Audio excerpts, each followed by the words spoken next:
Announcements by the Speaker.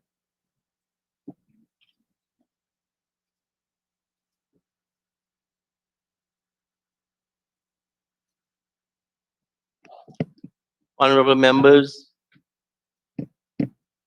the order of government business uh, will change today. Uh, Bill number 24 will be taken before Bill number 23, 24 being the ROPA and 23 being the amendment to the National Registration Act. Mr. Clerk.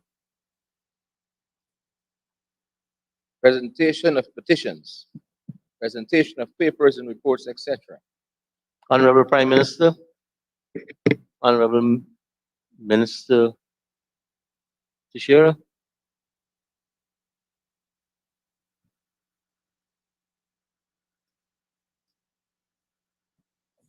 Thank you, Mr. Speaker. I wish to hereby present on behalf of the Prime Minister the annual report of the Public Utilities Commission for the year 2021.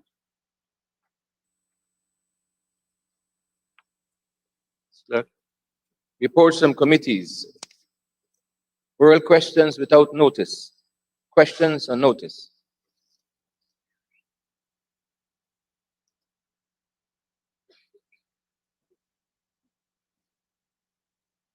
Charlotte, you can continue.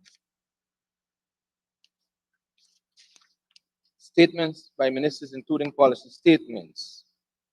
Personal explanations. Requests for leave to move the adjournment of the National Assembly on definite matters of urgent public importance.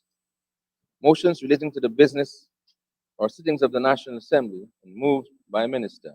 Introduction of bills. Honorable Minister of Housing and Water, the Honorable Colin Crowell. Mr. Speaker, I present to the Assembly Planning and Development Single Window System Bill, Bill number 26 of 2022, a bill intituled An Act to Provide for the Establishment of the Planning and Development Single Window System, to provide for the management and implementation of the Planning and Development Single Window System, to provide for the establishment of the Planning Oversight Committee, to define the function of the Planning Oversight Committee, to centralize functions pertaining to land use, planning, and development, and for matters connected thereto.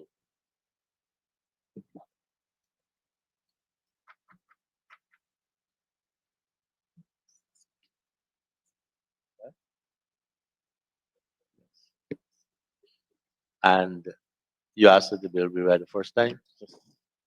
Sorry, Mr. Speaker. I ask that this bill be read the first time.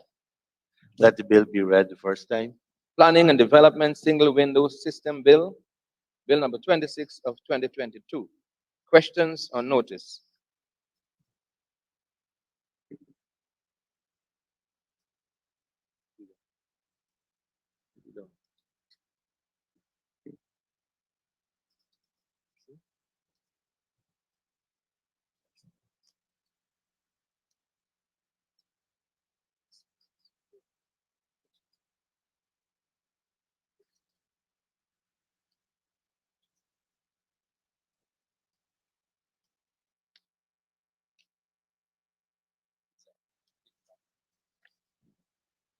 Honorable members, we are back at questions on notice for oral replies. My apologies. We have the honorable member, Mr. Jermaine Figueroa.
Thank you. Thank you, Mr. Speaker. My questions is going to be put to the Minister of Health. Can the Minister inform this House what is the required staff complement of doctors, registered nurses, and nursing assistants of the Linden Hospital, given the size of the population it serves?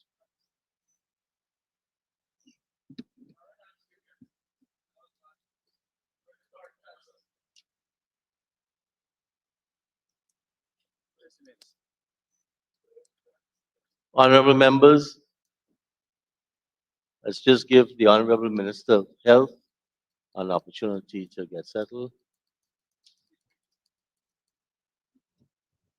Thank you, Minister. Sorry, Mr. Chair. Honorable Member Mr. Figueroa, you may want to ask the question again, please. Yes. Let the Minister catch his breath.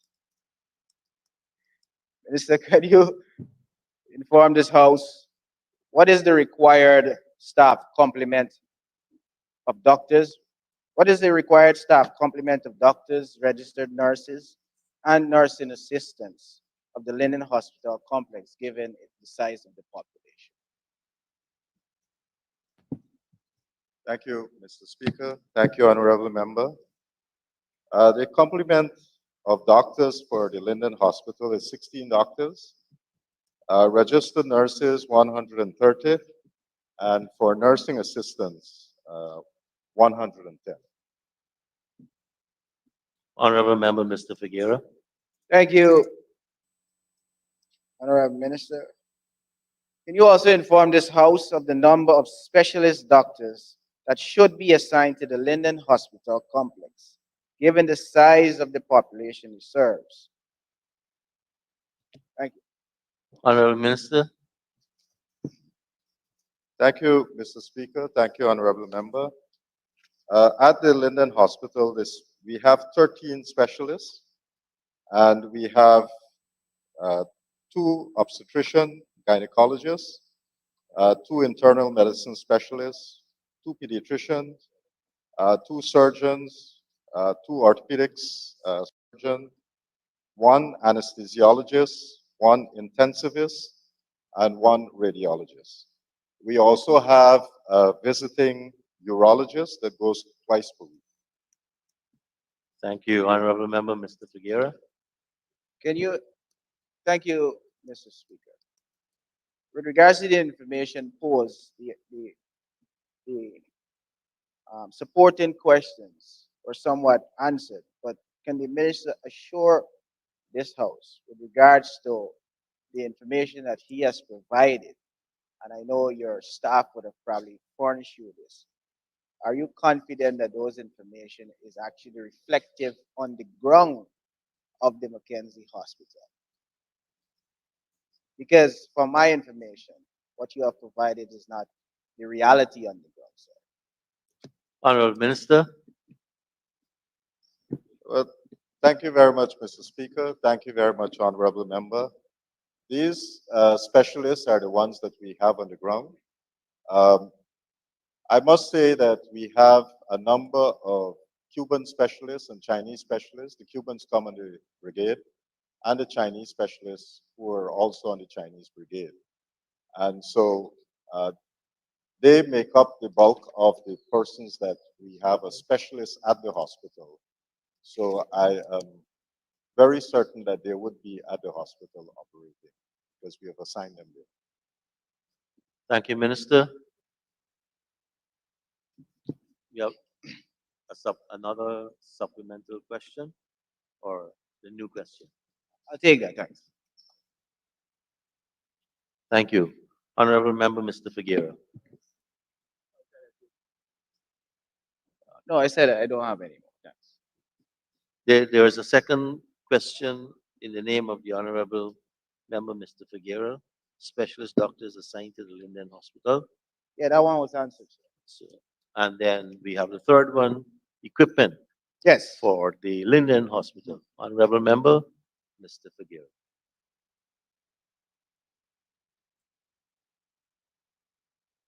Minister, is there an operable CT scan machine at the Linden Hospital? And also, is there an operable biochemistry machine at the hospital that is sufficient? And if there is that the amount sufficient to satisfy the size of the population? Honorable Minister of Health. Thank you very much, Mr. Speaker. Thank you very much, Honorable Member. Um, in the public sector, we have 3 CT scans. Uh, One is at the Georgetown Hospital, one is at Bartica, and one is at New Amsterdam. The scans that we have in 2016, there were 2 that were donated to the government of Guyana then. These 2 came from Radaid, and they are 4-slice CT scans. And the then government decided they would allocate it to Bartica and one to New Amsterdam. But it was only in 2020 that the CT scan was actually installed. The one in Bartica was installed in the first quarter of 2020, and the second one was done in September of 2020 at New Amsterdam. Mr. Speaker, you would also recall that one of those CT scans were stored at the Sussex Street Bond. They cost approximately 30,000 to 60,000 US dollars per scan machine. And you would recall that in the debates in this House, the rental for that facility far exceeded the cost of the machine. And we were paying, I think if I remember correctly, an annual sum of $12 million per month. We probably would have been able to get quite a number of machines so that we could have distributed them to the other hospitals. At the Georgetown Hospital in 2018, a CT scan was purchased and was subsequently installed. That one right now, we're going through some investigation with that. While it's a 64-slice CT scan, we're not sure whether it was a refurbished machine. And again, the price is far more than what a CT scan of that nature would cost. We paid close to $1 million US dollars when the scan is normally about 500 or so thousand US dollars. So right now we are doing an investigation into that, but Linden Hospital, the persons there would be able to access CT scans from Georgetown Hospital once there's a need for it. I must say to the honorable member as well that over the next 3 years, the government is committed to at least install about 10 different CT machines in different hospitals across the country. Already we have given out contracts with the new hospitals that we're building. Inclusive in the new hospitals are imaging equipment such as CT scans. In terms of the biomedical analyzers, there was one at the Linden Hospital from November 2019 to up to September that was not working. We have since installed a new analyzer at the Linden Hospital in 2020, and then we installed another one in 2021, and there's a third one that went in this year. In September, it's now operable. So we have 3 analyzers at the Linden Hospital. Just recently, when I visited the Kokwani Hospital, they also have a biochemistry analyzer. At the time when I visited, which was about a month ago, it was not installed, but by now it should be installed and operable. Thank you, Mr. Chair. Thank you, Honorable Minister. Honorable Member, Mr. Figueroa, follow up. Thank you, Mr. Speaker. Given the fact that Honorable Member, Mr. Figueroa. Honorable members, when I call on someone, please, I am beginning to abhor people seating on the floor. I control this house. Mr. Speaker, I was Right. standing before. So follow up, Mr. Figueroa, please. I have a follow-up. With regards to the fact that your response was no, that there's no CT scan at the hospital. would you have you in your budgetary planning for the 2023 budget, has there been a budget request for the provision of a CT scan for the Linden Hospital, given the importance of this needed service to such a large population? Honorable Minister of Health. Thank you very much, Mr. Speaker. Thank you very much, honorable member. Um, right now, if any person who needs a CT scan in Linden, they can get that scan at the Georgetown Hospital free of cost. You would recall that it used to cost maybe 30 to 35,000. We have removed that cost. So anybody across the country, you can come to Georgetown Hospital and get your CT scans done there. Now, moving forward, we are, as I said, we have already put in place to get 7 CT scans over the next 3 to 4 years. And next year, we have plans in place to probably get maybe another 4 or 5 CT scans, which we'll pay for and then subsequently install. Linden is one of those hospitals that we have earmarked for a CT scan machine. So you are going to get it. I can't stand here right now and tell you that tomorrow it's going to be operational, but Linden is scheduled for a CT scan. Thank you. Honorable Member, Mr. Figueroa, follow up. Yes, thank you, Mr. Speaker. Mr. Speaker, Mr. Minister, you are the head of your ministry. You played a pivotal role in the planning of your budget. And the question, I believe, was very simple. With regards to your 2023 budget, is there going to be a budget, or is there going to be provisions for a CT scan in your effort as the minister to decentralize important medical services across the country? Because traveling to Georgetown is a challenge for a lot of people, especially with the additional increase of cost of living. Thank you. Honorable Minister of Health. Thank you very much, Mr. Speaker. Thank you very much, honorable member. As I said, we have already planned for the installation of a number of CT scans, and Linden Hospital is one of those hospitals that have been earmarked for a CT scan. Thank you very much, Minister. I recognize the honorable member, Ms. Valda Lawrence. Thank you, Mr. Speaker. Mr. Speaker, let me begin by saying to you that I have never disrespected the speakers in this house. I put my mic on and I stood. It was not in disrespect of you, sir. Honorable member, I was speaking to the issue of people giving another member the floor, Okay, okay, thank you. not saying at Thank you. anyone. Thank And you, that is sir. what, that is the principle which I was criticizing. Thank you very Go much, ahead, honorable sir. member. Thank you.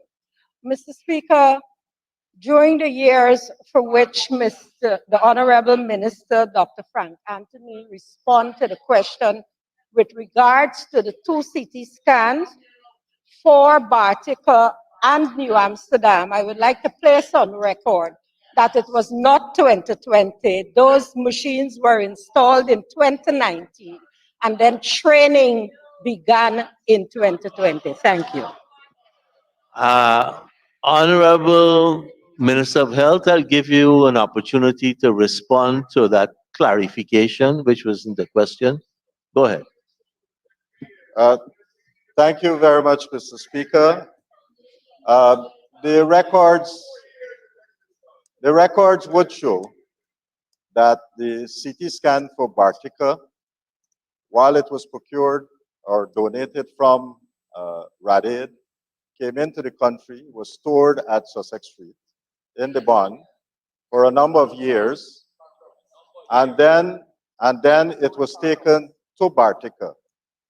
I actually had a conversation with the regional health officer, who was also the regional health officer at the time, and he said very clearly to me that this CT scan was installed in the first quarter of 2020 at Bartica. And the one for New Amsterdam, I was involved in the installation of that one because we actually commissioned that one in September of 2020. So I am very clear with the dates. I'm very, very clear with the dates.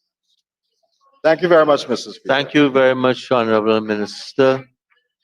Honorable members, that exhausts our questions, and we will now return to Public business, government's business.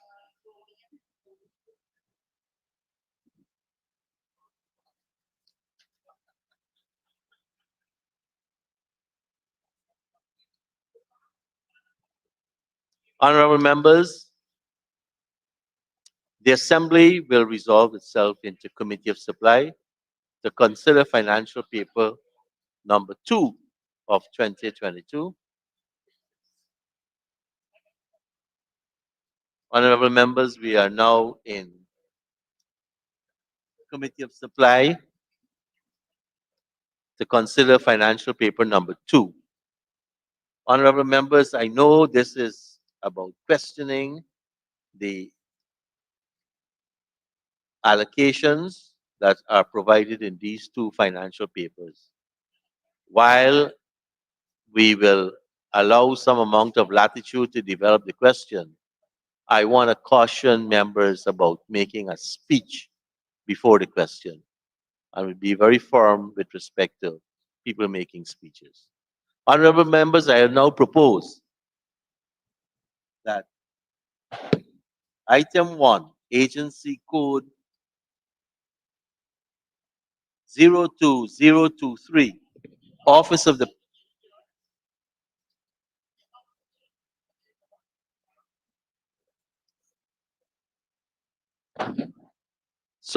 Honorable Minister of Finance.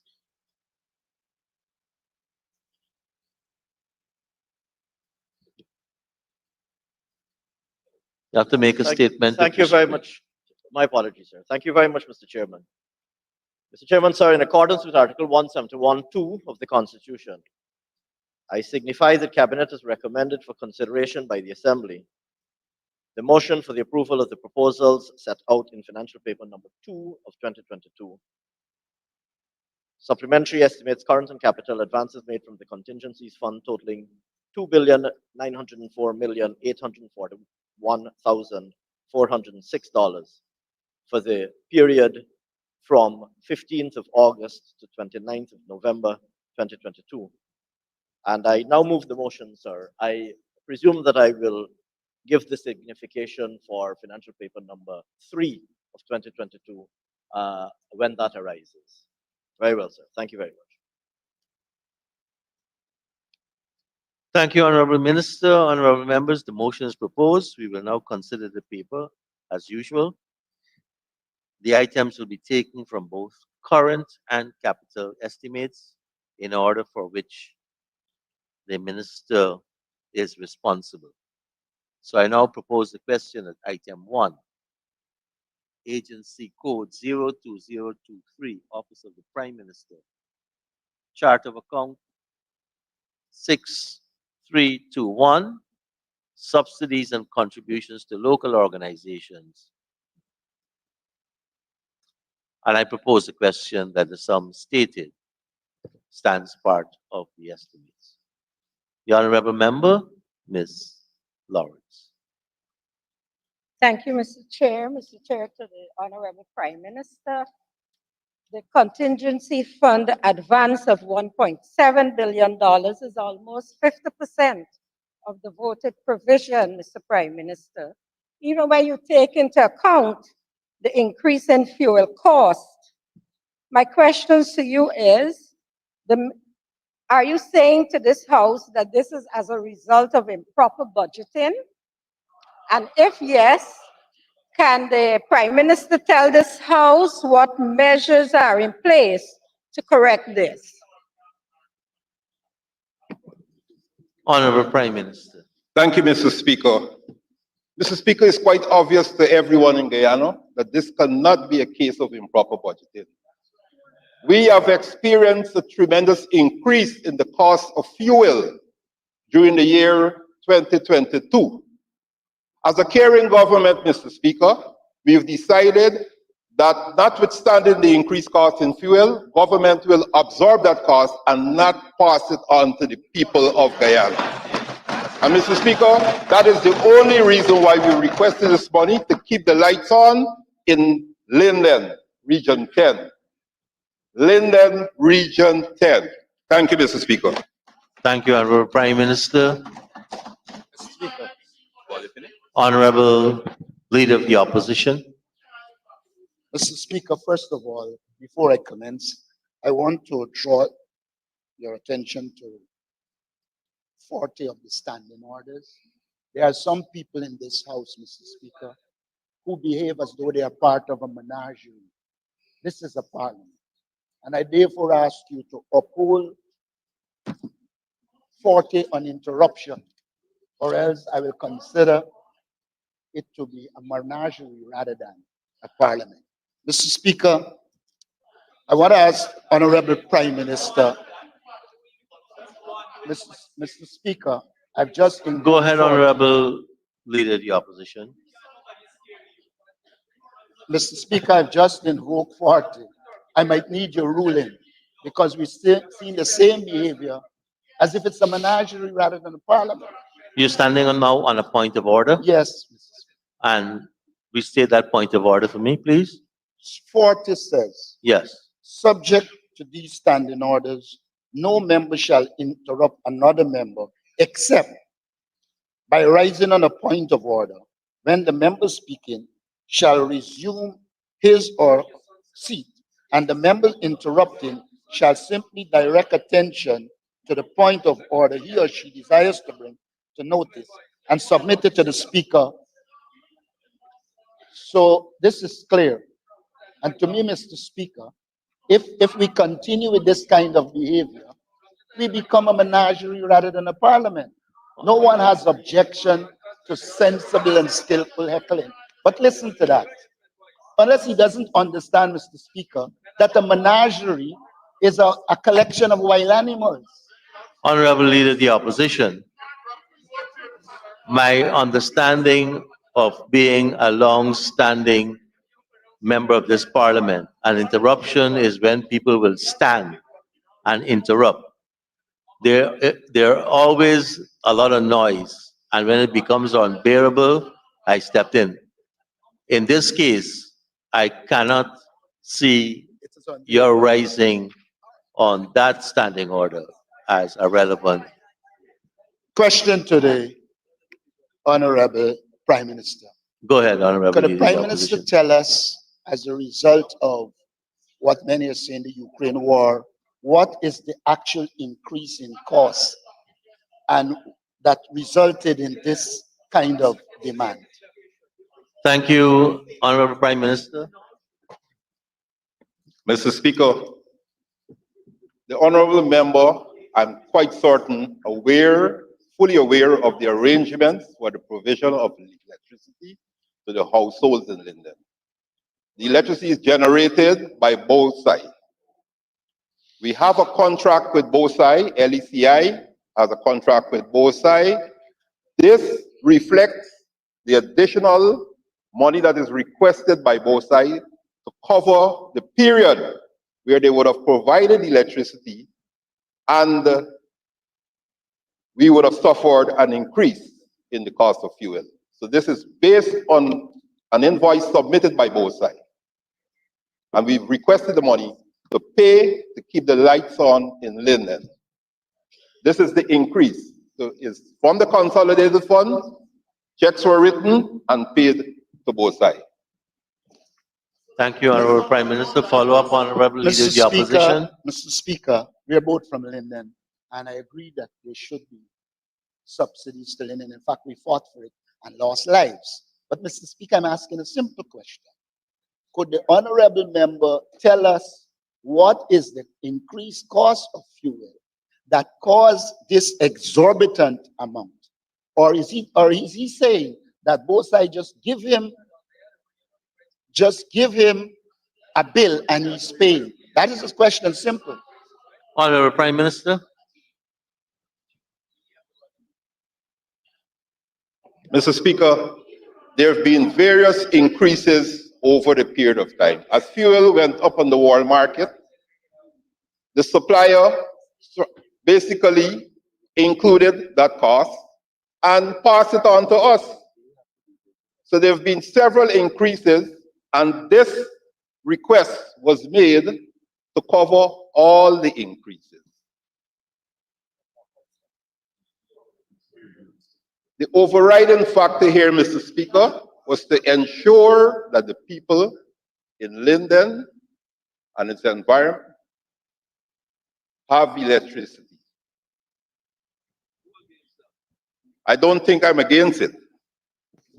Mr. Speaker. Thank you, Honorable Prime Minister. Honorable Leader of the Opposition. Mr. Speaker, I'm not against it either. But all would agree that these things have figures. And I'm asking you to give us the figures vis-a-vis this cost. If it increased by so much in March, by so much in November, how did you arrive at it? What figures did both sides give to you in terms of the increase? That is the kind of information I'm seeking. I want it to be made very clear that we support it in Linden, but we need to know the cost. Thank you, Honorable Leader of the Opposition. Mr. Sorry, Speaker, Honorable Prime Minister. I think we're just belaboring a point, which is basically a non-issue here. All the increases in fuel prices was available to the public. It's in the media there. What we are doing is reacting to the increases and ensure that the people in Linden have the lights on. So the honorable member, I would say to the honorable member, the information is available in the wider public. Thank you. Mr. Speaker. Honorable Leader of the Mr. Speaker, I feel that it is not my duty to present information that is available in the public. Mr. Speaker. Honorable Leader of the Opposition. Mr. Speaker, as Leader of the Opposition, I have not seen it in the public, and I believe it is incumbent. I believe it is incumbent on the Prime Minister, unless he wants to manifest incompetence, to tell this House how they arrived at the figure. And if you were saying it is in the public domain, and both sides had it in the public domain, it follows axiomatically that you should know. Therefore, I invite you to tell this House. Mr. Speaker, I take offense that the honorable leader of the opposition, will try to task me to do his research. Thank you, Honorable Prime Minister.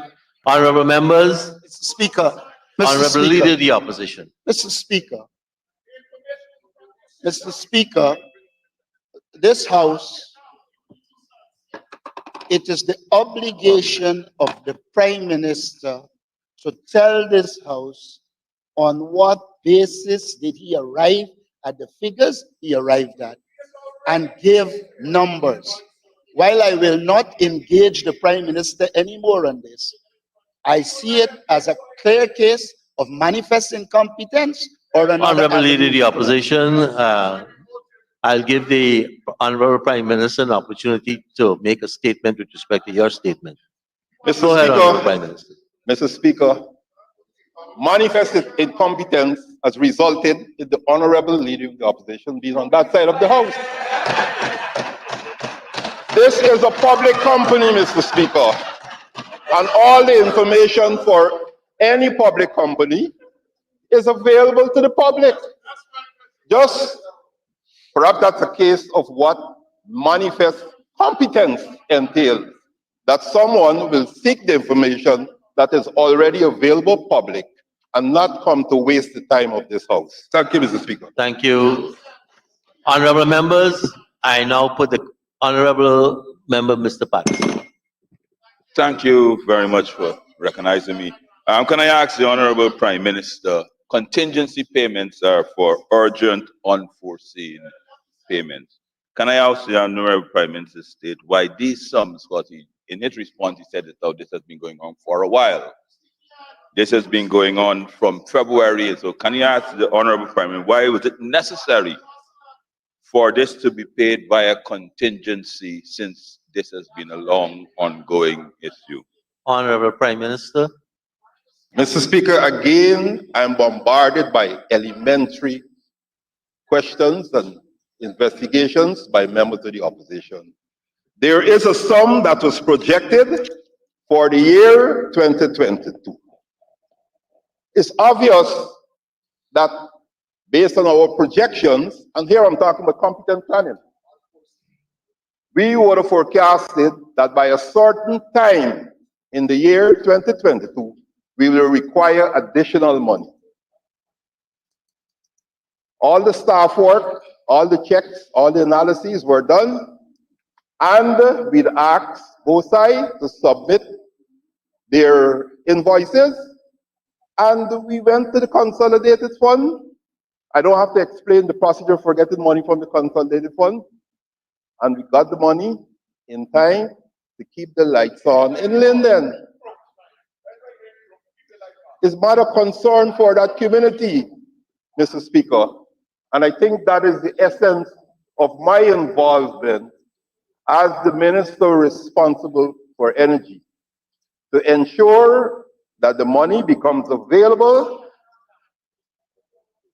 so that the lights can be kept on in Linden.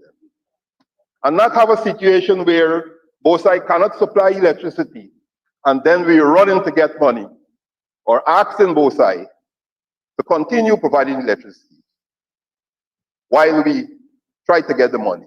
And therefore the people of Linden suffer for a period of time without electricity until we could remedy the situation.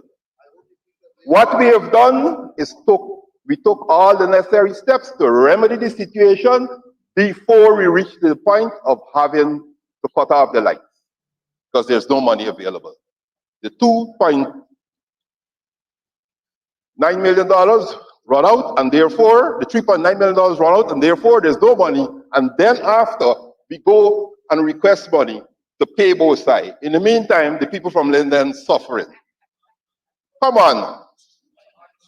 3.9, I corrected myself.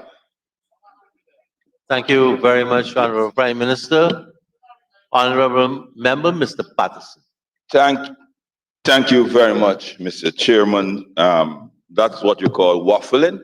However, sir, can I ask the Honorable Prime Minister,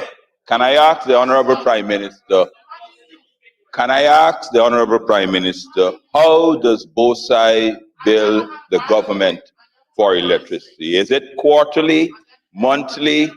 How do they submit their invoices?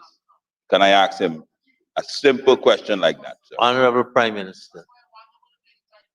Mr. Speaker, on a monthly basis, the money is transferred to both sides based on the submission of the invoices. Thank you very much, Honorable Prime Minister. Honorable Member, Mr. Patterson. Sir, my apologies. Your staff just somewhat interrupted me. It's a message from you, sir. Yes, sir, can I ask the Honorable Prime Minister? Can I ask the Honorable Prime Minister, sir? It's okay, Mr. Chairman. Can I ask the Honorable Prime Minister, what is the total output? What's the total output, generating output, that this 5.22 billion, which is already paid for, is in totality, sir? And I have a follow-up question when he answers that. Honorable Prime Minister. Sir, he's coming for money, so he must know what he's paying for. Mr. Speaker, I must admit that I don't have the information for the total output. I could lay that information over. However, the preoccupation would have been to ensure that we have the money to keep the power on in Linden. Thank you very much, Honorable Prime Minister.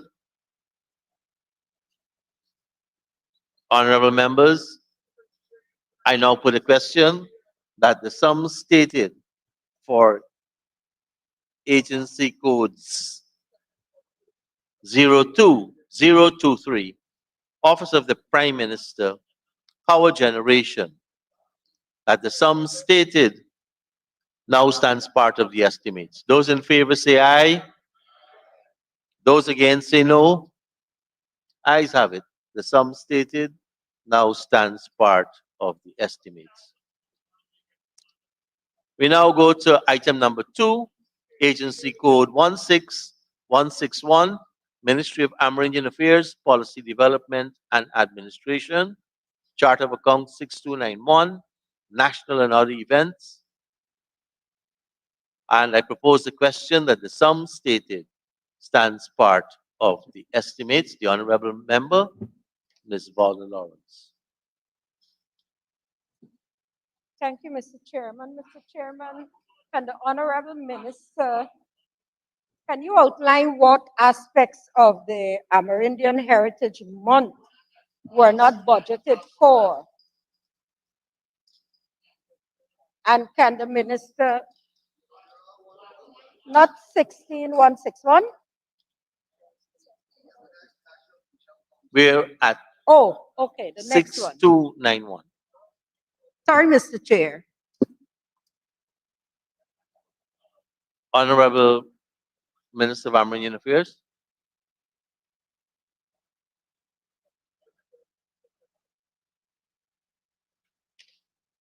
The first one. Mr. Chair, no, I'm going to the next one, sorry. Okay. Mhm.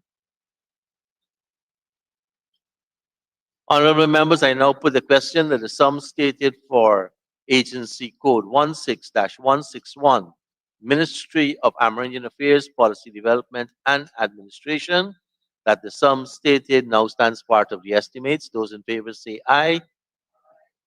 Those against say no. Ayes have it. The sum stated now stands part of the estimates. Same item number, Agency Code 16-162, Ministry of Amerindian Affairs, Community Development and Empowerment, Chart of Accounts 6291, National and other events, and the sum stated there stands, I propose the sum stated there stands part of the estimates. The honorable member, Ms. Valda Lawrence. Thank you, Mr. Chairman. Mr. Chairman, can the Honorable Minister outline what aspects of the Amerindian Heritage Month program was not budgeted for? And also, can the Minister provide a detailed breakdown of the expenditure of this additional amount, since it represents over 133% of the voted provision? Thank you, Mr. Chair. Thank you, Honorable Minister of Amerindian Affairs, the Honorable Pauline Sukai. Thank you and good morning, Mr. Speaker. Mr. Speaker, first of all, let me remind this House that Guyana was experiencing the COVID pandemic, and therefore our country at a time when we did the budgeting was not open. Subsequently, in close to mid-year, our country was declared open, and therefore many of the things that were budgeted for, we had some shortfall. For example, for the NTC, we had budgeted cluster meetings in the region so as not to bring leaders out to the coast.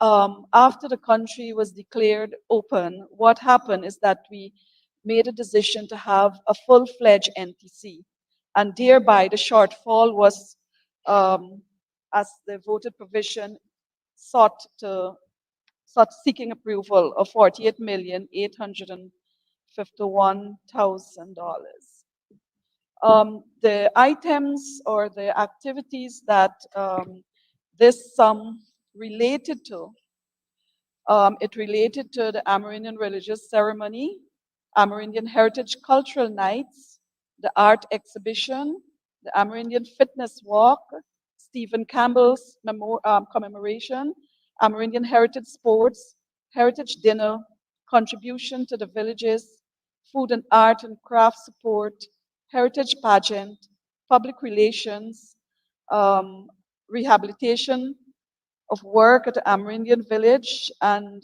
the Amerindian Heritage Fest. So those were the activities that were not planned for because we were only hoping to have a very virtual extravagance like we did in 2020, where we did a cultural concert that was held virtually. And so the opening up of our country led to us doing the full-fledged heritage. Thank you. Thank you, Honorable Minister. Follow-up question, Honorable Member. Yes, Ms. just a Lawrence. follow-up. Thank you, Mr. Chairman. Minister, you mentioned that the country, um, all of this is because of the COVID pandemic and the country not opening up. But the president opened the country on the 21st of March, 2022, and this activity was in September.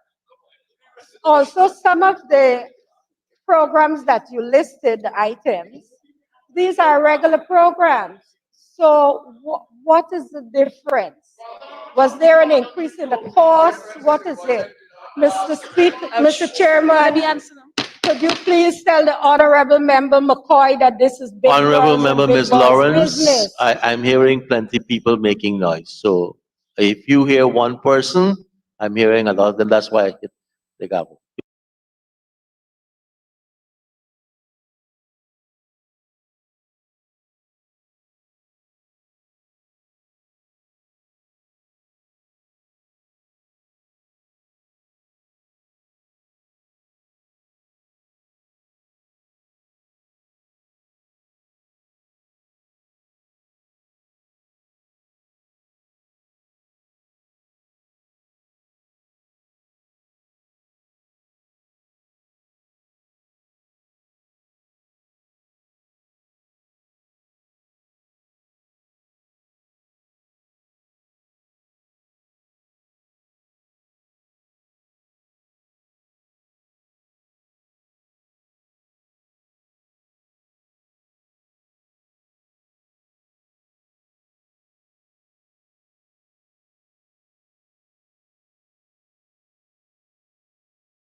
That is precise. The word contingency, sir.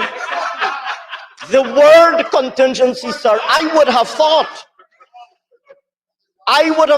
that to a parliamentary party that is so linguistically endowed as to be deploying words like menagerie this morning on multiple times, I would have thought, sir, that such linguistically and oratorically gifted members of parliament would be acquainted with the word contingency and would be acquainted, sir, with the provisions of our constitution, which have been in place since time immemorial, since the enactment of that constitution, and would be acquainted with the provisions of the Fiscal Management and Accountability Act. The purposes of the contingencies fund are defined in the law.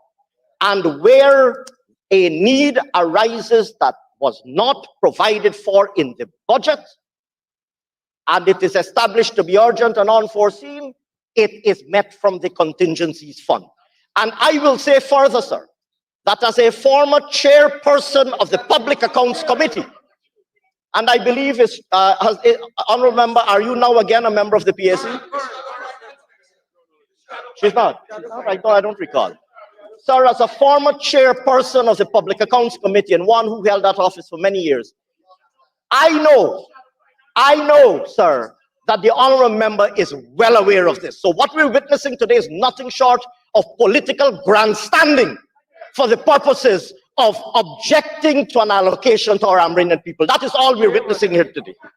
Thank you, Mr. Honorable Minister of Speaker. Finance. Honorable Leader of the Opposition. Mr. Speaker, I listened to the minister with the long name, and one of the things he left out, he keep mentioning unforeseen, but the law says unforeseen and urgent. Now, Mr. Speaker, if in March COVID went, you had between March and September. How come then, yes, we admit it's unforeseen, but it could not have been urgent if you have until September to apply to the consolidated fund. The reason it was done is because for the consolidated fund, you have to get parliamentary approval, and they want it to be arbitrary and dictatorial as they normally are. Honorable Leader of the Opposition, May I, sir? and I will say I'm going to now curtail the statements after the Minister of Finance has his opportunity to make his statement. Honorable Senior Minister of Finance in the Office of the President. Mr. Speaker,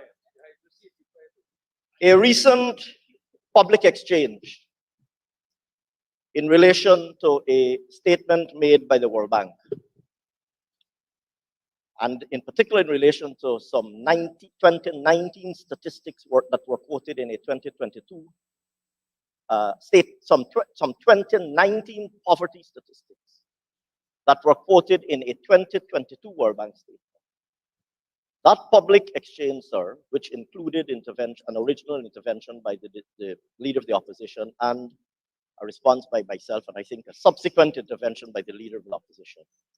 That exchange has already established indubitably, beyond any shadow of doubt, that the Honorable Leader of the Opposition has a fundamental incapacity when it comes to issues, a fundamental incapacity when it comes to issues of chronology and of comprehension.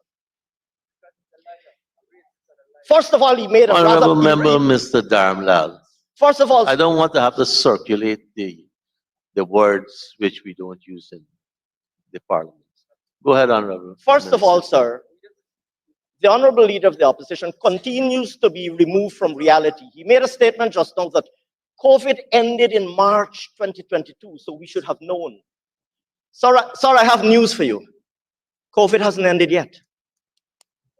I have news for you, sir. COVID hasn't ended yet. And every day, the public health situation is evolving. On a point of order. This is my... Honorable Leader of the Opposition, could you state that point of order? I'm good. Okay. Honorable Minister of Finance. I will repeat, sir. I will repeat. The Honorable Leader of the Opposition said, I can't hear the minister. The Honorable Leader of the Opposition astonishingly said that COVID ended in March 2022, so we should have known since March 2022. Why did we wait until September? We should have known in March because COVID ended in March. But first of all, sir, COVID-19 did not end in March. And it has not yet ended. And we have continued day to day to monitor the evolving public health situation. As a matter of fact, we were in no position in March or in February or indeed April to know what the public health situation would have been in September, and therefore to know what scale and format of observance could have been deployed and implemented for the purposes of Amerindian Heritage Month and the NTC. We were in no position. We could make assumptions, we could make projections, but we were in no position.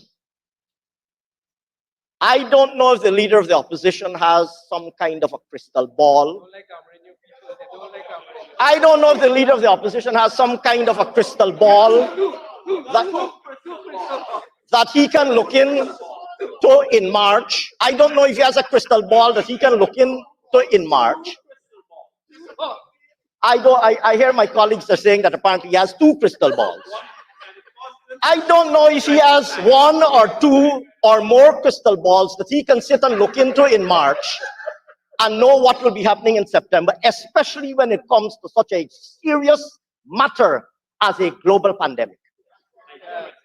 We were in no position in March to predict with certainty what the situation would be in September. Sir, as a matter of fact, I recall cabinet discussions until August, July, August.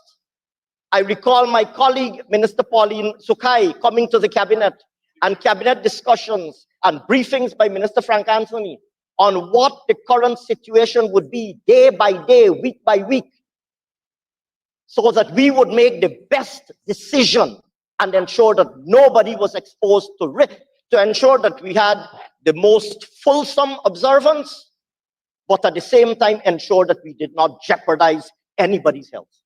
And that decision, sir, that discussion, sir, continued until the very day before these 2 observances were launched. Thank you very much, sir. Thank you very much, Honorable Minister, Honorable Leader of the Opposition. Mr.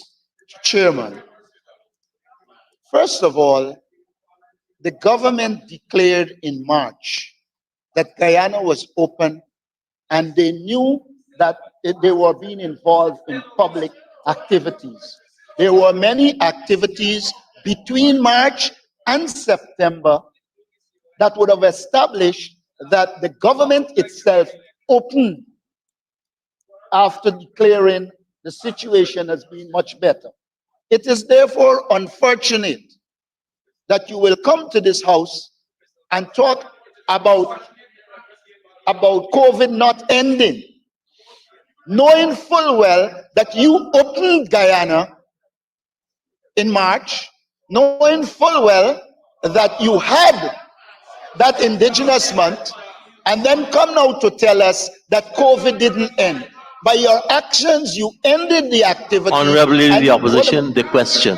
The question is it not true that there were other public activities after March, just like Heritage Month, and therefore it could not have been urgent because you knew you had opened for public gatherings? Honorable Senior Minister in the Office of the President, with responsibility for finance. Very well, sir. Mr. Speaker, I have said what I have to say on this matter. And putting aside issues of political grandstanding, this country has several very good English teachers, and there's a subject called comprehension in English. And I'd be happy to recommend 1 or more, and there are many good English teachers that could help the members on that side of the House with comprehension. Thank you very much, sir. Thank you very much, Honorable Minister. Honorable members, I now put the question that the sum stated for Agency 16162, Ministry of American Affairs, Community Development and Empowerment, Chart of Accounts 6291, that the sum stated now stands part of the estimates. Those in favor say aye. Those against say no. Ayes have it. The sum stated now stands part of the estimates. Honorable members, let's go down to item 3. And we are now moving to the capital part of this financial paper.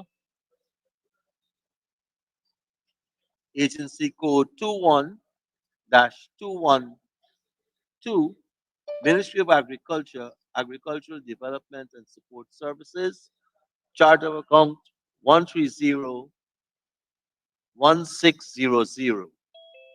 And I propose the question that the sum stated there stands part of the estimates. The Honorable Member, Mr. Kemraj Ramjatan. Thank you very much, Mr. Chairman. In relation to this contingency sum of 740, could the Honorable Minister state more specifically where these drainage channels, access bridges, and revetments are going to be built and or rehabilitated? Honorable Minister of Agriculture. Thank you, Mr. Chairman. Mr. Chairman, if I can disaggregate the amount per region, and then I can also help the honorable member to disaggregate the figure by the amount that he wants. So in Region 3, 260 million will be expended, and I will give you the breakdown. Region 4, 115 million. Region 5, 153 million. Region 6, 121 million. Region 7, 89 million. Give you 740. And Mr. Speaker, these works are very important because you know for a fact that we have seen an influx in the agriculture sector by people who would have called it a day in 2015 and 2020. We are seeing more and more people coming on now. They want to get into agriculture. We are seeing our agriculture sector thriving. As a matter of fact, almost every single month, we are seeing containers of produce going to the Eastern Caribbean, where farmers in Guyana now are exporting their produce. I have a list here. I can go through all these items, about 100 items here, but I can lay it over and give the honorable member. And you have places, rehabilitation of canals, sluice doors, because many of the sluice doors did not repair it during that period. Now we are looking at those doors that are very vulnerable. Only recently, we have had the Cowan Street sluice door where we had to replace it. There, we had to replace the Providence one. We had to replace the Sussex Street one. So a number of these doors have become vulnerable because of the repairs were not done during the time that they were supposed to be repaired. So we are doing all those works, and now we are having more people coming into the agriculture sector. Honorable I want to thank the Minister for laying over where and where these works will be done. Now, since it was capital works done, I would like to know if these works were all done by NDIA or NDIA subcontracted to certain contractors to get these sluices and revetments and bridges done. Honorable Minister of Agriculture. So, like any other contracts, Mr. Speaker, these were public contracts that were published and awarded by the National Procurement and Tendering Administration or the Tender Board of NDIE, but it was published in the press. It was bid by contractors around the country, and the most suitable and responsive bidder were awarded the contract. Honorable Member, Mr. Ramjatan. Could, for accountability's sake and transparency, could the Minister also give a list of the contractors that were awarded these specific contracts within the regions for purposes of making the bridges and revetments and so on? Honorable Minister of Agriculture. Mr. Speaker, I think this is for the National Procurement and Tendering Administration. The honorable member can ask that question and get it there. Please, Honorable Member Mr. Ramsey. please, we need the accountability here. It is the monies that are coming out as a result of contingencies fund for which we can ask which and which contractors were awarded these bridges and awarded these revetments. Why you don't want to be transparent? Honorable Minister of Agriculture. Mr. Speaker, it seems that the honorable member is seeing some problem that we are trying to hide something from him. Absolutely. It's wrong. It's wrong. I think that, Give like us the the APNU, they information. normally be very suspicious. I will give him even the entire list of bidders that were bid for the contract and lay it over. We And don't those have who anything. won the We don't have awards. anything to hide with it. No, but I don't want the long list of. Honorable Member Mr. Ramsey. I do not want the list of bidders. I want the list of awardees of the contract so that we can then come in the next budget and talk about that. How good a job you're doing. Honorable Minister of Agriculture. It seems that the honorable member is trying to row with me to get the list of contractors. Yeah. That's a public knowledge. You should go to the tender board and request it, and you'll have it. You can give us here. We are not getting anything from the tender board. Honorable Minister, Honorable Member Mr. Ramjitan. Could Yes. I go We ahead? have not been getting anything from the tender board. The minister is the one who has asked for monies to go to these projects. Could we get the contractors who have been awarded? Thank you, Honorable Member. Honorable Minister, it's the responsibility of the minister asking to provide the answer and not direct the questioner, the member, to go to somewhere else. Right. But So, if so you yes, choose not to, I then we can't force you. But you've already said you have the list to lay over with respect to the definitely, and I'm regions saying, and the amounts. And now he's asking if you would lay over the list right, and I of said I will lay award over winners. all the bidders that have bid for these projects, so that the honorable members can have a copy of it. No problem. So, the Honorable Member Mr. Ramjatan, the minister is prepared to lay over the bidders. Thank Why you. is it that the minister does not want the awardees to be laid in parliament? Now you're asking the speaker to answer that. No, I am asking the minister why he does not want to provide the awardees or the contractors as against the bidders, because I wouldn't know who won the contract.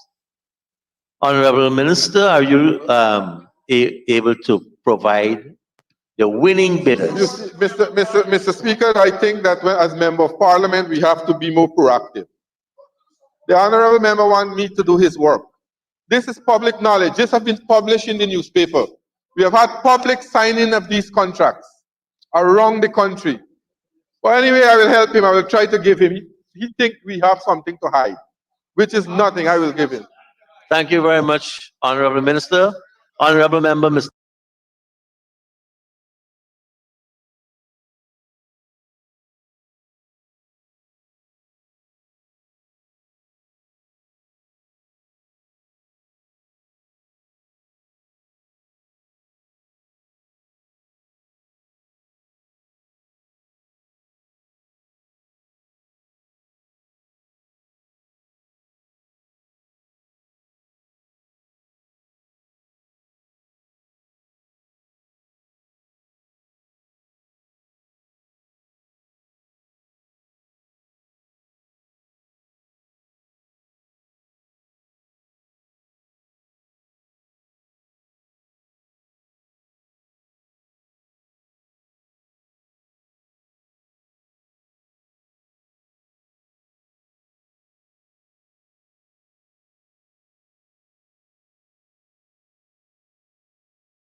is us doing what should have been done by the APNU AFC administration between 2016 to 2020.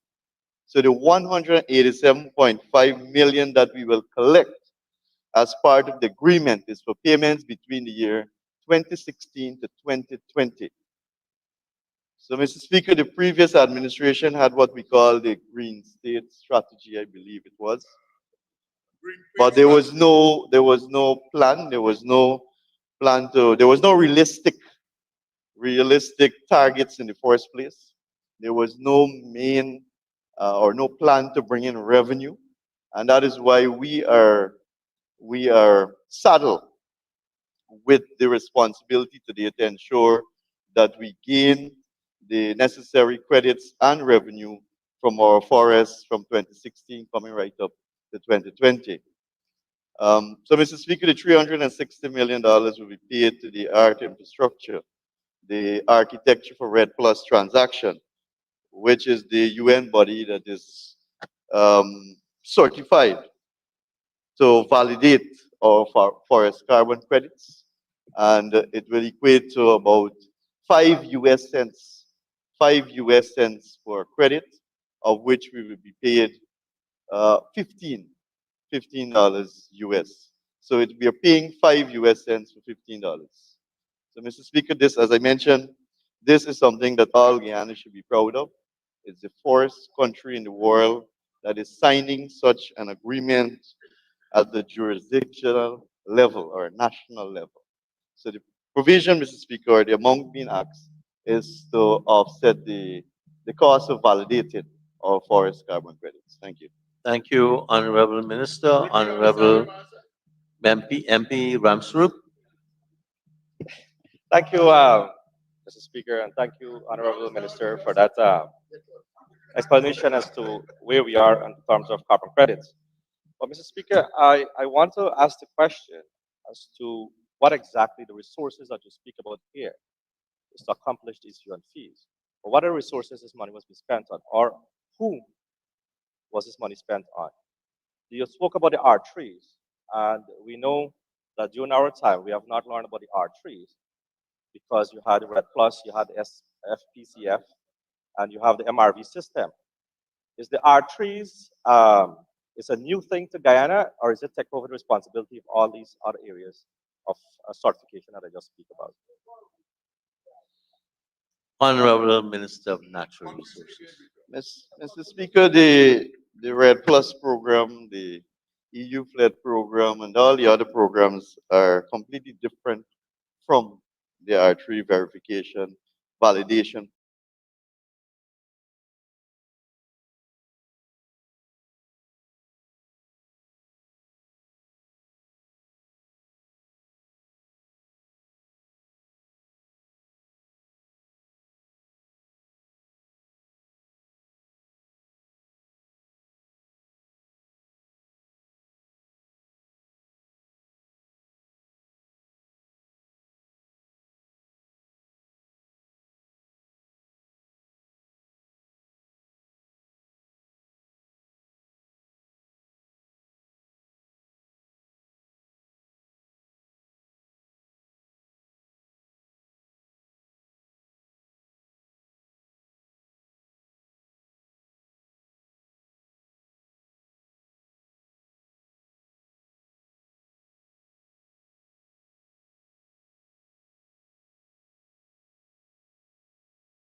can you say, Honorable Minister, um, if this estimation of this carbon, if it's the entire forest of Guyana or if there is a specific area that this carbon must be estimated to be? Honorable Minister. Thank you, Mr. Speaker. As I mentioned, is jurisdictional or national carbon credit, meaning the entire Guyana forest. I know in some countries they trade in parts. For example, in Brazil, they would trade in parts, part of the forest. But as Guyana, we are trading as a country, our national forest. The agreement, Mr. Speaker, between the government of Guyana or Guyana and the HES Corporation is for 30% of the carbon credits that we have in Guyana. 30% for a minimum of 750 million US dollars. And that may very well increase depending on the price of carbon on the market. And which is very likely because as we know that the price will obviously increase over time as the conversation on climate change and we experience the impact and effects of climate change. There will be more and more efforts to safeguard forests around the world. And as we know, the two main standing forests in the world is the Congo, in the Congo Basin, and the Amazon rainforest. Those are the two main standing forests in the world. So Guyana stands to earn a great deal from our forests as we move forward and as there is more effort being placed on mitigation to climate changes. Mr. Speaker, I wish to say too that of the $750 million that will be received over a 10-year period, 15% of that, 15% of that will go towards development in indigenous communities. That, Mr. Speaker, if we do the simple maths, I think it's about 112 million US dollars over a period of 10 years will go towards indigenous communities, the 200 plus communities throughout the country. Thank you.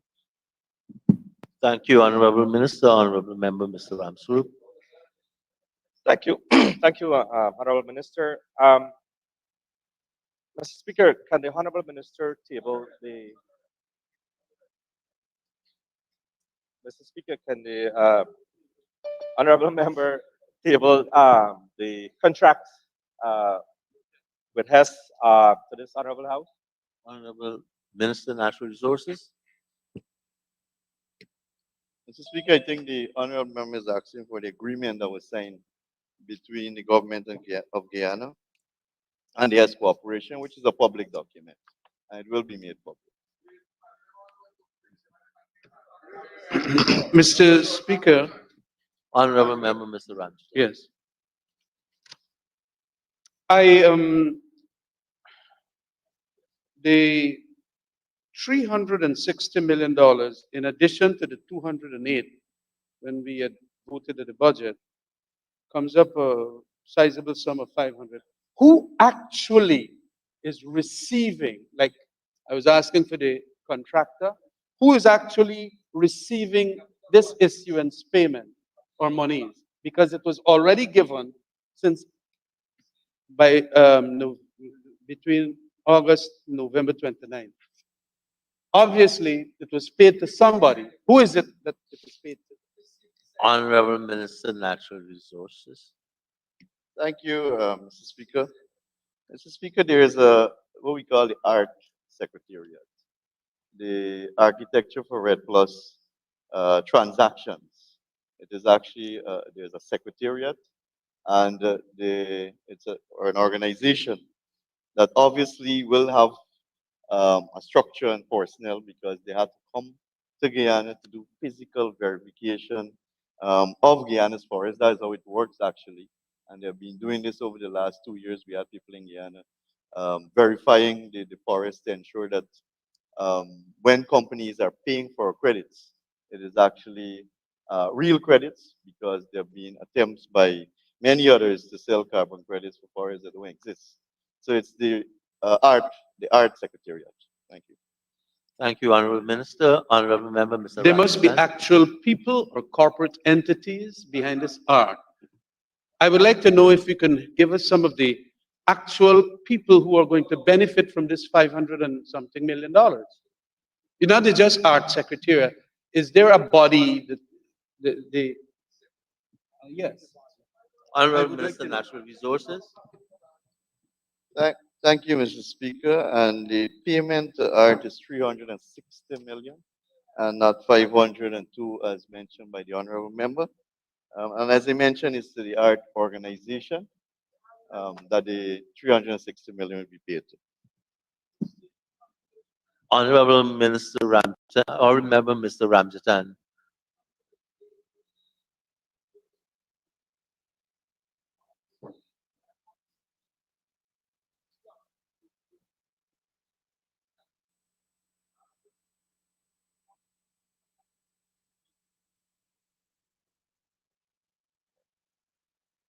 Honorable Minister of Natural Resources. Mr. Speaker, I'm not sure if we're discussing the 208 million now or whether it's the 360 million. Because I think the 208 million, we had an opportunity at the Committee of Supplies, and the opportunity was there for the opposition to ask questions and interrogate me on the 208 million. But I'll be willing at some point in time, of course, to let the honorable member know how it was spent, because we believe in transparency and accountability. So it's not a problem, but I believe we're discussing the 360 million. Thank you, Honorable Minister. Honorable Member, Mr. Ramjatan. Mr. Chairman, it is important to understand, as the Finance Minister just indicated, that contingencies are for urgent spendings, and it would necessarily meant that the provision that you had gotten, voted for at the beginning, would have been used up. And so you have to now go into the contingency to make spendings in addition to what was voted. So it necessarily means that if you voted the provision of 208, that had been emptied from the till, and then you come for a contingency of 360. Where did that 208 go if the 360 is only for art trees? Honorable Minister of Natural Resources. Mr. Speaker, I think it's the same question, but maybe worded differently. So the answer will remain the same. Thank you. Honorable Member, Mr. Ramsuru. Thank you, Mr. Speaker. Can the honorable minister say who owns the credits, the carbon credits? Honorable Minister, who owns the carbon credits?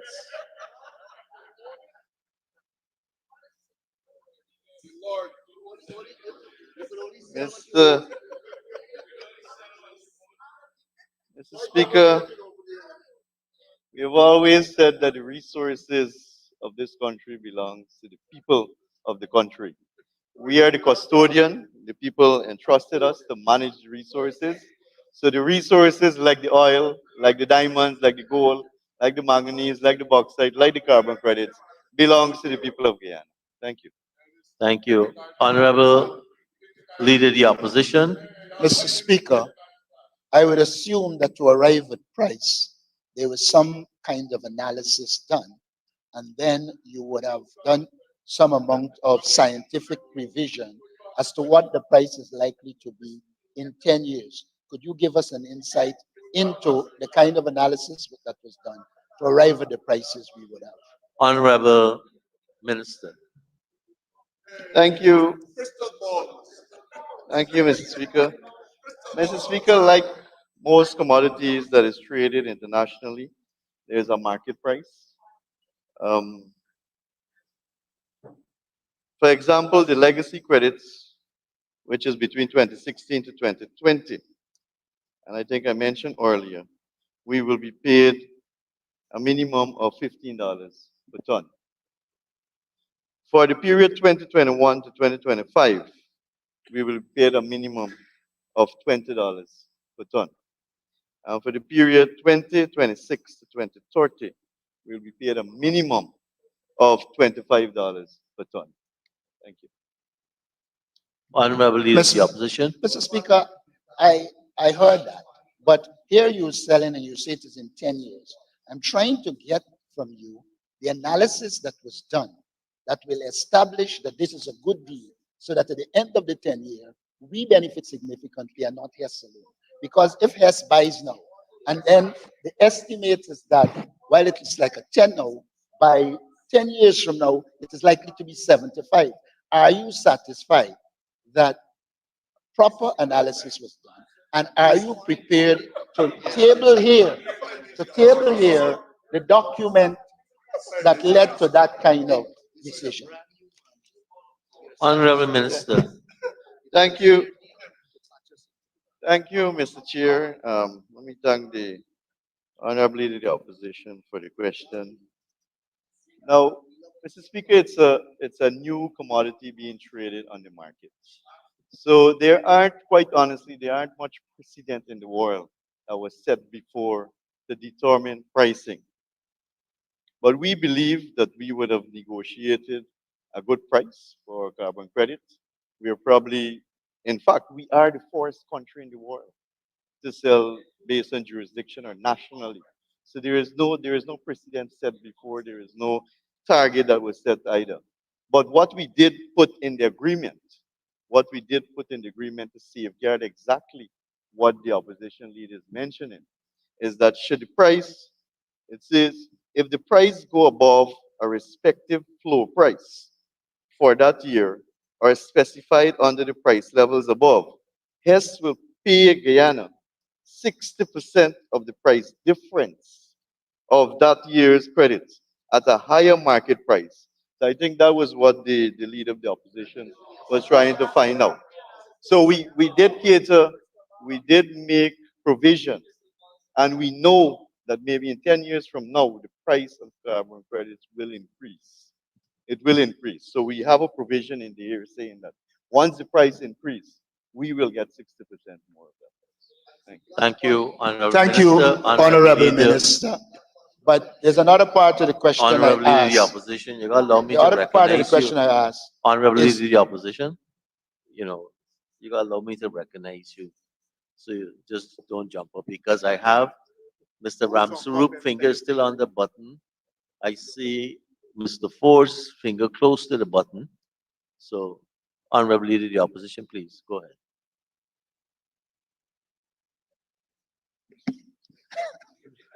the most I can do is laugh, Speaker.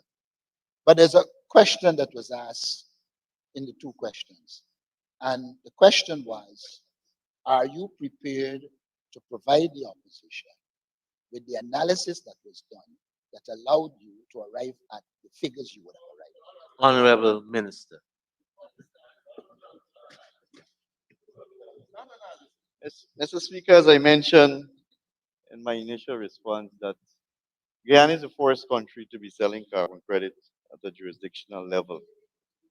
So it's basically we are the trailblazer in this selling this new commodity on the market. We believe that the price that we negotiate is a fair price. We know that the price for carbon credits will increase as we go along, and that is why we have made provision so that we can benefit from that increase in pricing too. Thank you. Thank you, Minister. Honorable Leader of the Opposition. Mr. Speaker, I thought this was a simple question. Could you offer us in this parliament so the people of Guyana will know the documents that did the analysis to allow you to arrive at the price you would have arrived at and the agreement? That will enable us to do analysis and to conclude. Okay? Honorable Minister. Mr. Speaker, again, I think it's the same question. So the Thank answer you, is Honorable yes. Minister. Honorable Member, Mr. Ramsarup. Okay, go ahead, Ron. Thank you, Mr. Speaker, and I wanted to thank the Honorable Minister for his eloquent response to the who owns the carbon. And he states, Mr. Speaker, that 15% will go to the Amerindian community. I want to know if, since that the Guyanese people own the carbon, if that 15% that you spoke about will go to the National Social Council for them to spend the money, or will be spent by the government of Guyana? Honorable Minister. Mr. Speaker, the 15% will go towards development in all 200 plus Amerindian communities, indigenous communities in the Thank you, country. Minister. Honorable Member, Mr. Ford, you still want to ask a question? Mr. Ramjatan. I want to get it clear. I am not getting from the minister the very positive response I would like, which is, could you lay the HES agreement here in this parliament? I would like to have a copy. I don't know where in the public to go and get it. Yeah. Honorable Minister. Mr. Speaker, as I mentioned before, it's a public document. It's an agreement between the government of Guyana and S Corporation. So yes, the document will be made public. It is probably already public. We can upload it, and I can point the honorable member to a website where we can actually access it. Thank you, Honorable Minister. Honorable Member, Ms. Javita Finance. Thank you, Mr. Chair. Follow up on one of the minister's comments. The minister noted that 15% is intended to be utilized in the indigenous communities. Mr. Speaker, we would know that the indigenous communities could be referred to as the lung of this country. I would like the minister to say what level of consultation, if any, was done with the indigenous leaders in deriving the 15% that is being announced here today. Honorable Minister. Mr. Speaker, we have had, I believe, over 1,000 different meetings being held in every single indigenous community throughout the entire country to draft the low carbon development strategy. Also, maybe the honorable member is not aware that at the last National Social Council, it was unanimously agreed to. Thank you. Thank you very much, Honorable Member, Ms. Finance. Yeah, sir, follow-up. I'm asking specifically how the 15% was derived. What methodology was utilized to arrive at 15%? And I know that you're saying, sir, that you had meetings done throughout the indigenous communities. Are you saying here today, sir, that you had specific meetings with indigenous leaders in the various indigenous communities, consulting on and having discussions to derive at the percentage that they will be benefiting from? Honorable Minister.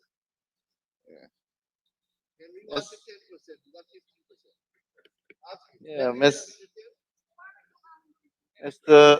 Speaker, the Low Carbon Development Strategy 2030. This agreement is a product of the Low Carbon Development Strategy of 2030. So if the honorable member is asking if there was a consultation specifically for this agreement, it is tied into the Low Carbon Development Strategy. So if we had 1,000 different meetings in different communities to consult and agreed on a 15%. Therefore, there were consultations. When the National Social Council meet, those are the leaders of every single indigenous community, elected official from every single village was gathered right here in this dome. And not only the AVC, but the satellite villages and the CDCs as well too. And they unanimously agreed to this provision being in the low carbon development strategy. Thank you, Mr. Thank you, Minister. Honorable Leader of the Opposition. Mr. Speaker, this is premised on me not seeing the agreement, but the Honorable Minister will know. I note you're using the concept long of the earth. which I have no problem with. But in using lungs of the earth, you are also using a concept that is very much linked to the global commons. Could you, Honorable Minister, tell us if in the agreement that you have, there is a clear pathway to ensure that as we pursue this, we continue to exercise patrimony over us, exercise jurisdiction over national patrimony, and don't allow the idea of the global commons to slip in and affect us in future. Honorable Minister of Natural Resources. Mr. Speaker, the low carbon development strategy 2030, I must say, is a very comprehensive, well thought out document. And all the safeguards that the honorable leader of the opposition is asking of, it is actually included in the low carbon development strategy 2030. We have committed ourselves to ensuring that we safeguard our forests, which is a great asset to us. We have to increase, obviously, and to ensure that the Guyana Forestry Commission and all other agencies, the Protected Areas Commission, the EPA, and all other agencies that are involved, that they are well resourced. We know the state of the Guyana Forestry Commission in August 2020. Honorable Member Narayan Ramsarup was a member of the board of directors of the Guyana Forestry Commission, and it was bankrupt. And this is the main agency tasked with monitoring our forests, our national asset that is worth so much. And we've already started to earn from it. So we have to ensure that we provide enough resources to these agencies, especially the Guyana Forestry Commission, to ensure that we monitor. So besides, as I mentioned earlier, the 5 protected areas. The 5 protected areas is close to 2 million hectares. We are committed to ensuring that we preserve that. We, as I mentioned, the lowest deforestation rate in the world. And Mr. Speaker, the low carbon development strategy also speaks to ensuring that we continue logging in a sustainable and responsible manner. Because we know that most of the indigenous and riverine communities, especially in Region 10 and Region 1, depend on logging activities. But what we are working towards, and is stated in the low carbon development strategy, is to move towards more value-added downstream processing. That's the only way that we can keep the sector viable while cutting less trees, while safeguarding our forests more, even more than we're doing right now. Because the common practice has always been to export primary products, export logs. So in order for a stakeholder to be profitable or his business to be profitable, then he has to export X amount of logs. What we intend to do is to work with the stakeholders in the sector so that we can cut half of that amount, but still make the sector more viable. And the only way that can happen is through value-added processing. And in the low carbon development strategy, it speaks to all of this, Mr. Speaker. So I would say that document is a very comprehensive, well thought out document that outline our plan as to how we're going to safeguard our forests, our biodiversity, how we are going to ensure that we earn too from our, not only the green economy, but also the blue economy. Thank you.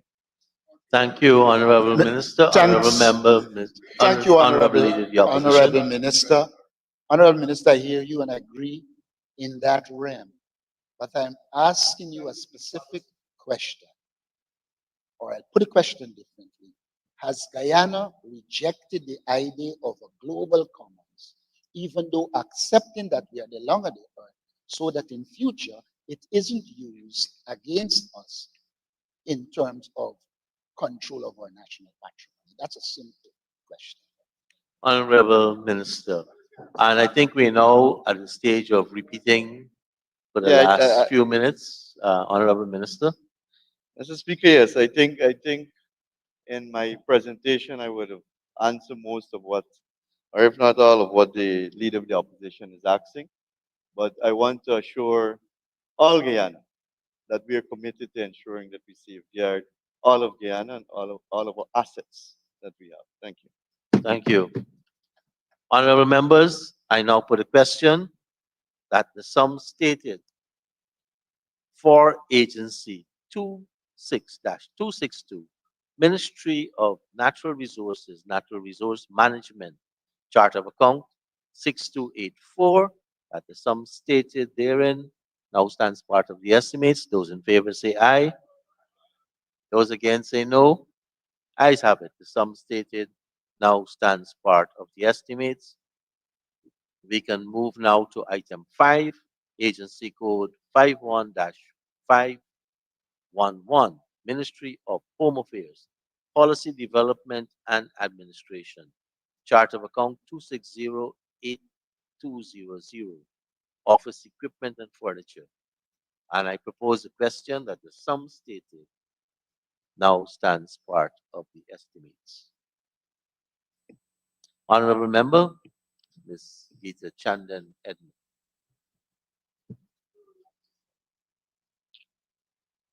Thank you very much, Mr. Speaker. According to the legend, 50.5 million was taken from the contingency fund for the provision of additional resources to support the GFL, specifically for the procurement of a DNA analysis machine. I refer to the crime chief remarks published in an online news website dated the 16th of November. In his remarks, the crime chief attributed lack of capacity to conduct DNA testing, resulting in a backlog of cases. The minister on the same date is reported as saying, and I quote, while a machine was procured, the manufacturer of the machine was designed by another company, and the company later discontinued manufacturing the machine and its components. Further, the minister is quoted as saying that we are again going to get monies and perhaps get a better machine. I wish to place on record, sir, that we fully support the Guyana Police Force and its law enforcement agencies being fully equipped, that is both in terms of resources and personnel.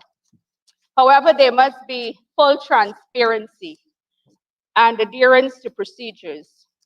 So in that regard, can the Honorable Minister state the precise date this supposed better machine was procured? Honorable Minister of Home Affairs. Thank you, Mr. Speaker and honorable members. And I want to thank the honorable member, Ms. Gita Chandan Edmund, for her interest in this matter and the question, and also for showing her true colors today. Mr. Speaker, the DNA machine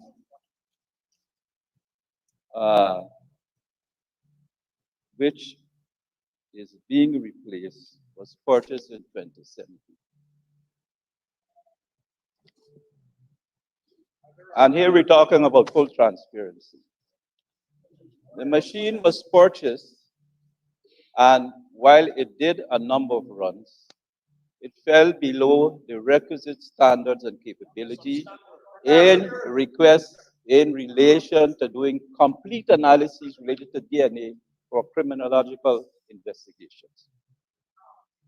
Further than that, and that is to say, the machine could not run analyses for degraded samples. So perhaps if there was a fresh blood or flesh sample, you would get some result with maybe 75–80% accuracy. So that was a problem in itself. It could not run degraded blood or bone samples. It could not provide analysis results for those types of samples. So that usually that is the largest part of the sample collection that's there. However, the machine was there. It was already running behind in terms and could not do some samples. Then the company which owned that, which produced and made that machine, was taken over by another company, another larger company, Thermo Fisher Scientific. Thermo Fisher Scientific stopped the production of that machine, which they took over from the other company. But first, they started by not sending the reagents to enable analysis to be made. They could not run samples anymore. They discontinued production. It was obviously a machine at the point of obsolescence, and in any event, they were not providing the reagents. So efforts were being made to acquire a new complete DNA workflow system, which could do all types of samples in respect of criminal investigations. And so, for purposes of transparency in the first instance, I say the year in which the machine, the original machine, was purchased. Maybe they were not enough investigation as to the full capability of the machine or the life of the machine. But in any event, efforts were made and discussions unfolded in getting a new machine. A new machine came into the country, and we, given what the honorable member just mentioned, and given the fact of the considerations of catching up on the backlog of samples, we went into discussions to acquire a new machine on a replacement basis after a lot of negotiations at a reduced cost with all the necessary ancillary equipment to provide a complete workflow for the machine. So, in the meantime, in respect of urgent backlog cases, critical ones, we've been sending those samples overseas. But yes, we do have a backlog. The new machine is now being accessed and set up, and the experts are going to come in to do the setting up and the runs.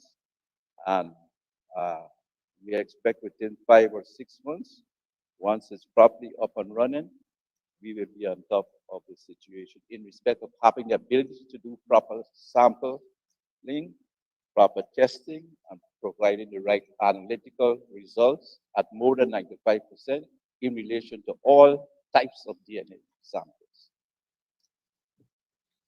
Thank you, Honorable Minister. Honorable Member, Ms. Geeta Chandan, Edmund. Thank you again, Mr. Speaker. Honorable Minister, the question was very specific. Can you give us the precise date that this new machine was procured? Additionally, can you give us the type, made, and manufacturer of this machine? And can you give us the specifications that will justify that this machine that you have now purchased is a better and a superior one than the one you claim was purchased in 2017? Honorable Minister, I think you have 3 questions there. Thank you, Want to repeat? Mr. Speaker. I don't know the precise date. I know it was early in the year, and as I said, because of discussions, negotiations, and of course, our being upset in the first place at the way in which there was a cessation in the provision of the reagents of the machine, which was obtained in 2017. We went through a period of discussion and unhappiness and trying to demand that they send us the reagents so that even for the type of samples which the 2017 machine could run, that we would have been able to do so. That was not possible, but it was early in the year and I could lay out that information along with the specifications of the new machine to show indeed that it is a newer and better and a more complete DNA analysis workflow system. The machine is of it fulfills ISO standard requirements for DNA testing. And as I said, we will lay over the information for the benefit of the honorable member. Thank you, Minister. Honorable Leader of the Opposition. Honorable Leader of the Opposition. I'll come after. Just to say, sorry, Honorable. Go ahead, Minister. May 2022 was when the new machine was acquired. The minister, in critical of the 2017 machine, suggested that they didn't know the capacity in life. Could the minister tell us what is the capacity and lifespan of this new machine? Honorable Minister.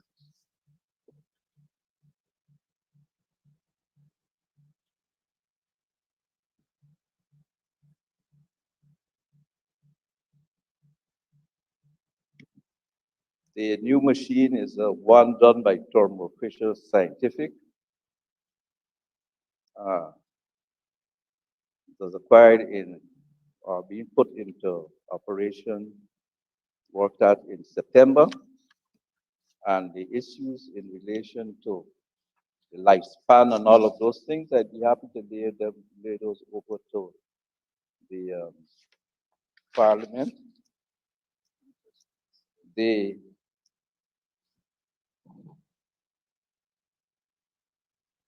If I would say that the new machine can produce a larger amount of samples, the larger amount of runs are as a result of acquiring this new machine. And we expect that there will be a higher success rate for bones and environmentally challenged samples, which often show no DNA profile with the older, what is called the rapid hit 200 DNA system. Mr. Speaker, the Honorable Minister virtually said to us, this new machine has more capacity. Could he tell us the capacity of the old machine and what is the capacity of the new machine and at what rate it is likely to get rid of the backlog? Honorable Minister. Okay. The older machine would do 28 samples per run, and the new machine will do 200 samples per analytical run. Honorable Leader of the Opposition. Honorable Minister, you said in a short time it will get rid of it. When you give me that figure, you have to give me the amount of the backlog so that we can calculate how quick we will get rid of this backlog.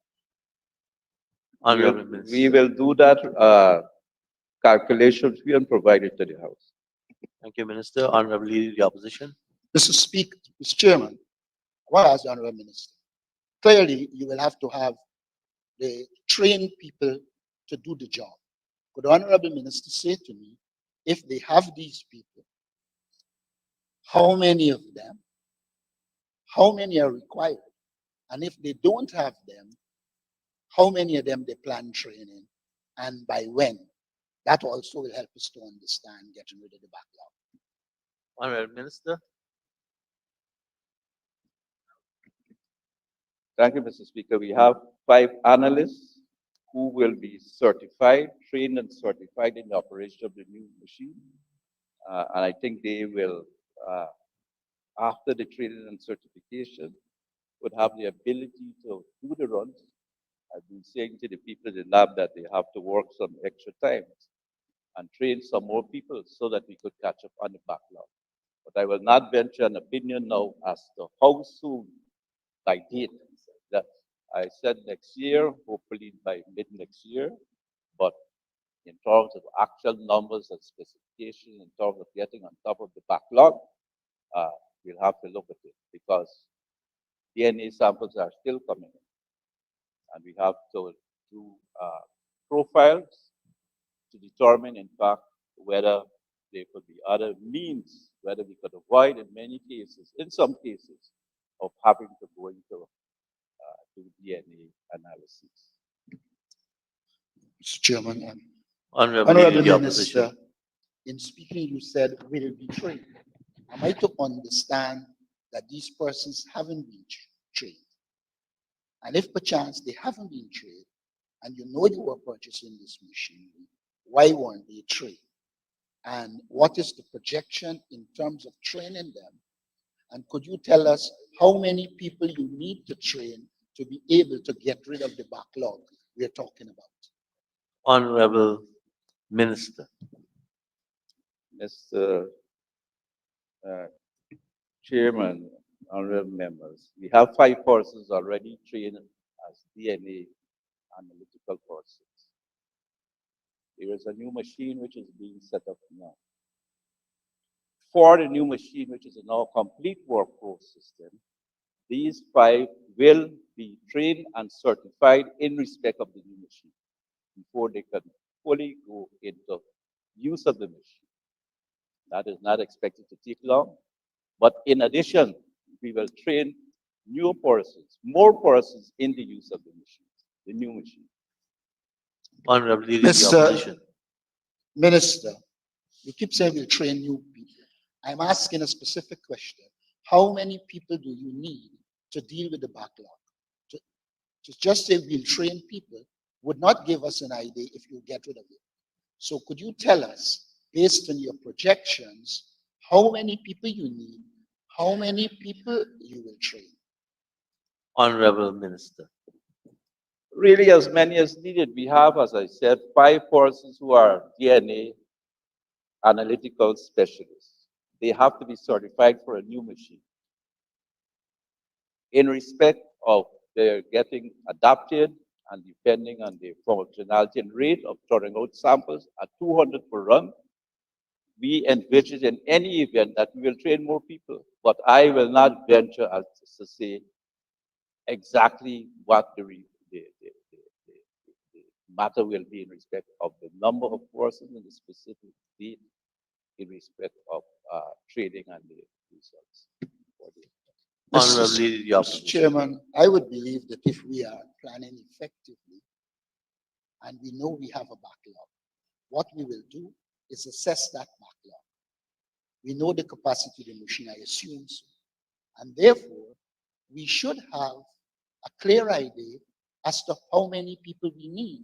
And therefore, the minister should be able to tell this House how many people we need. The other question I want to ask is that they must have had technical advice. Who gave the technical advice? And in terms of the technical advice, what is it that they suggest that these machines can do and allow you to achieve your objectives? Honorable Minister, I think you got a statement and 2 questions.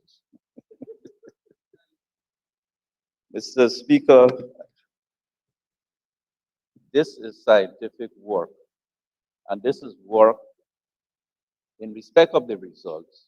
Much hinges upon in relation to providing the question of justice and the finding of culpabilities in respect of these issues. We have persons who are trained DNA and analysts, I've already said. We have a new machine which will at runs do 200 versus 28 on the former machine. We, of course, based on the training with the experts who will come in for the certification and the point at which they will be fully up to the levels to bring the numbers up so that we could properly identify when we'll be on top of the backlog, which I said I expect will be by mid next year in respect of samples. In the meantime, DNA samples are coming in and we have to assess the type of samples and whether for those samples which are coming in, because some people, it appears that in some instances, people think that for every issue, you necessarily need a DNA analysis, which is not necessarily the case. It appears to be a sexy thing. Everybody wants to get a DNA analysis. In addition, the public, and we put it out there, we put out that we will do DNA samples for private matters, for members of the public, beyond criminological matters. So persons who are there now as analysts will be trained by the experts who will come in for certification and setting up of the machine and for the analysts. And we will train the necessary additional persons to bring the backlog under control. Honorable Leader of the Opposition. Could the Honorable Minister confirm to this House that once this machine is put in place, you would have solved the equipment and technical problems of the institution, and Guyanese can now expect this institution to do its work? Honorable Minister. Mr. Speaker, this is in relation to DNA, and I think the answer is obvious.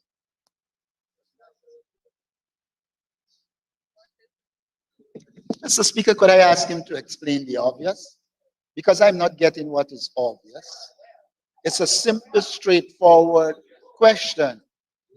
We would like to put in the records here. Regularly, people come, we hear about this place, we pass it, it is not delivering. I'm simply asking you, Minister, if with this equipment, the institution would have solved its equipment problem and the technical problems. So in future, Guyanese can expect all that should be done by that institution to be done and done expeditiously. Honorable Minister. Mr. Speaker, I'm hearing this from a leader of an opposition which brought the first machine misguidedly, improperly, in the first place. And here we have come to the Parliament to ask for more monies after a lot of discussion and effort, and I think heavy criticism internally in relation to bringing this matter to this House for approval. And so when I say that we spent a lot of time on this, that we are trying to make up the defaults and the deficits that we inherited from the AP and UAFCN government, they would want to get upset. You want to get upset. We will fix the things you could not fix. And we will deliver to the Guyanese people the responses and information so they could feel safe and secure in this country. Thank you, Mr. Speaker. Mr. Speaker, Honorable Leader of the Mr. Opposition. Speaker, if the minister was sure he fixed it, he would have been able to make a commitment to this House. And that is simply what I'm asking. Are you prepared to make a commitment to this House that you have solved the equipment and technical problems of this institution? It's a simple question. You can say what you want, Honorable but tell Leader of the us. Opposition. I've allowed the same question now 3 times. No, but he answered it number of times. I answered this question already in respect of the DNA equipment. Thank you very much, Honorable Minister. Honorable Member, Ms. Geeta Chandan, you had a follow-up question before the interventions of the Leader of the Opposition. Go ahead. Thank you very much, sir. Honorable Minister, I know the Leader of the Opposition had asked you specific questions as it relates to the operation of this machine. My question to you is, can you tell us if we have the local capacity to install this machine, and are there likely to be additional costs for the installation? Can you also give us the details of the service maintenance agreement, warranty, etc.? Honorable Minister. Mr. Chairman, I want to thank the honorable member for her question. Yes, the persons will be trained in basic maintenance of the machine. There will also be virtual regular interface in relation to the function and the maintenance of the machine. There's also a 3 years warranty given in respect of this new machine. Thank you, Minister. Honorable members, I'll now put the question that the sum stated for Agency 51-511, Ministry of Home Affairs, Policy Development and Administration, Chart of Account 2608200, furniture and equipment, that the sum stated now stands part of the estimates. Those in favor say aye. Those against say no. Ayes have it. The sum stated now stands part of the estimates. Honorable members, this completes consideration of all the items. I will now put the motion, which is that the Committee of Supply approve of the proposal set out in financial paper number 2 of 2022 supplementary estimates, current and capital advances made from the contingency fund totaling $2,904,841,406 for the period 15th of August 2022 to 29th of November 2022. Those in favor say aye. Those against say no. Ayes have it. The motion is carried. Let the assembly resume.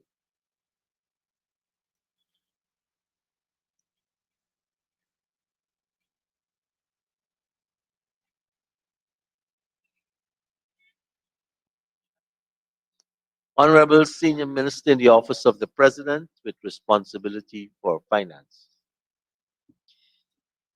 Thank you very much, sir. Mr. Speaker, I wish to report that the Committee of Supply has approved of the proposals set out in financial paper number 2 of 2022. And I now move that the Assembly doth agree with the committee in said resolution. Thank you very much, sir.